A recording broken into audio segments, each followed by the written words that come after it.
ओम नमः शिवाय दोस्तों, आप सभी का स्वागत है हमारे इस यूट्यूब चैनल धर्म पथ में।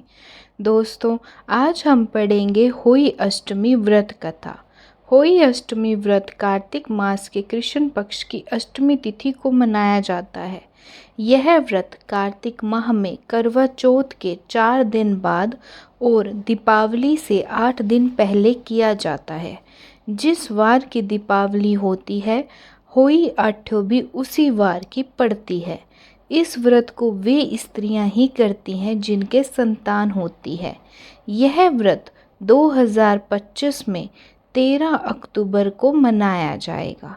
तो चलिए दोस्तों, शुरू करते हैं होई अष्टमी व्रत कथा। एक साहूकार था जिसके 7 बेटे थे, 7 बहुएं तथा एक बेटी थी।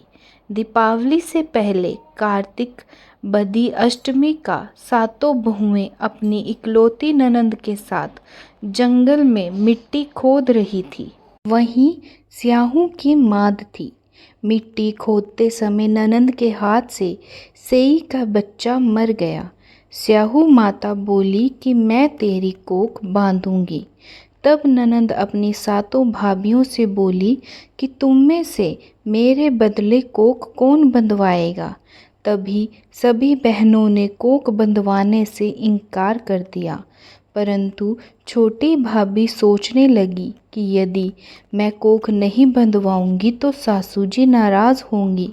ऐसा विचार कर ननंद के बदले में छोटी भाभी ने अपनी कोख बंधवा ली।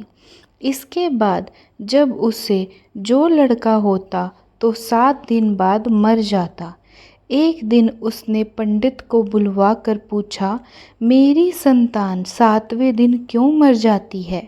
तब पंडित ने कहा कि तुम सरही गाय की पूजा करो।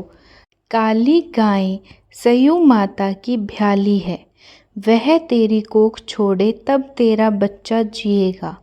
इसके बाद से वह बहू प्रातःकाल उठकर चुपचाप काली गाय के नीचे सफाई आदि कर जाती है। गौ माता बोली कि आजकल कौन मेरी सेवा कर रहा है, सो आज देखूंगी। गौ माता खूब तड़के उठी। क्या देखती है कि एक साहूकार के बेटे की बहू उसके नीचे सफाई आदि कर रही है। गौ माता उससे बोली, मैं तेरी सेवा से प्रसन्न हूँ, इच्छा अनुसार जो चाहे मांग लो। तब साहूकार की बहू बोली कि स्याऊ माता तुम्हारी भाईली है और उसने मेरी कोख बांध रखी है, सो मेरी कोख खुलवा दो। गौ माता ने कहा, अच्छा। अब तो गौ माता 7 समंदर पार अपनी भ्याली के पास उसको लेकर चली। रास्ते में कड़ी धूप थी, सो वो दोनों एक पेड़ के नीचे गई। थोड़ी देर में एक सांप आया और उसी पेड़ पर गरुड़ पक्षी का बच्चा था। सांप उसको डसने लगा। तब साहूकार की बहू ने सांप मारकर डाल के नीचे दबा दिया और बच्चों का बचा लिया। थोड़ी देर में गरुड़ पक्षी आई, जो वह खून पड़ा देखकर साहूकार की बहू को चोंच मारने लगी। तब साहूकारनी बोली कि मैंने तेरे बच्चों को नहीं मारा, बल्कि सांप तेरे बच्चे को डसने आया था। मैंने तो उससे तेरे बच्चे की रक्षा की है। यह सुनकर गरुड़ पक्षी बोली कि मांग, तू क्या मांगती है। वह बोली, 7 समुंदर पार पर सयू माता के पास पहुंचा दे। गरुड़ पंखनी ने दोनों को अपनी पीठ पर बैठाकर सयू माता के पास पहुंचा दिया।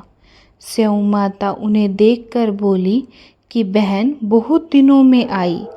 फिर कहने लगी कि बहन मेरे सिर में जूं पड़ गई। तब सुरही के कहने पर साहूकार की बहू ने सलाई से उनकी जुएं निकाल दी। इस पर सयू माता प्रसन्न हो बोली कि तूने मेरे सिर में बहुत सलाई डाली है, इसलिए 7 बेटे और बहू होंगी। वह बोली, मेरे तो एक भी बेटा नहीं है, 7 बेटे कहाँ से होंगे। सयू माता बोली, वचन दिया, वचन से फिरूं तो धोबी कुंड पर कंकरी होऊं। जब साहूकार की बहू बोली, मेरी कोख तो तुम्हारे पास बंद पड़ी है। यह सुनकर स्यौ माता बोली कि तूने मुझे बहुत ठग लिया।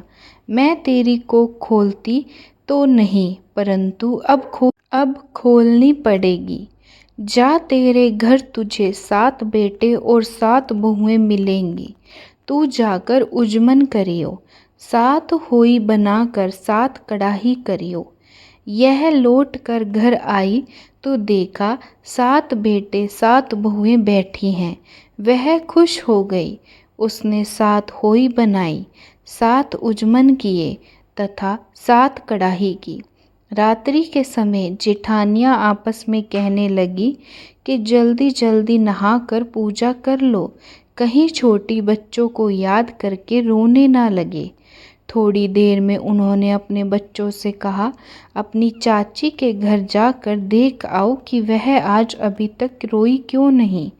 बच्चों ने जाकर कहा कि चाची तो कुछ मांड रही हैं, खूब उजमन हो रहे हैं। यह सुनते ही जेठानियाँ दौड़ी दौड़ी उसके घर आई और जाकर कहने लगी कि तूने कोख कैसे छुड़ाई। वह बोली, तुमने तो कोख बंधाई नहीं, मैंने कोख बंधा ली थी। अब स्यौ माता की कृपा से करके मेरी कोख खोल दी। स्यौ माता ने जिस प्रकार बहू की कोख खोली, उसी प्रकार सबकी खोलो। दोस्तों, यहाँ पर होई अष्टमी की व्रत कथा पूर्ण होती है। माता होई अष्टमी की कृपा आप सभी पर बनी रहे। धन्यवाद दोस्तों।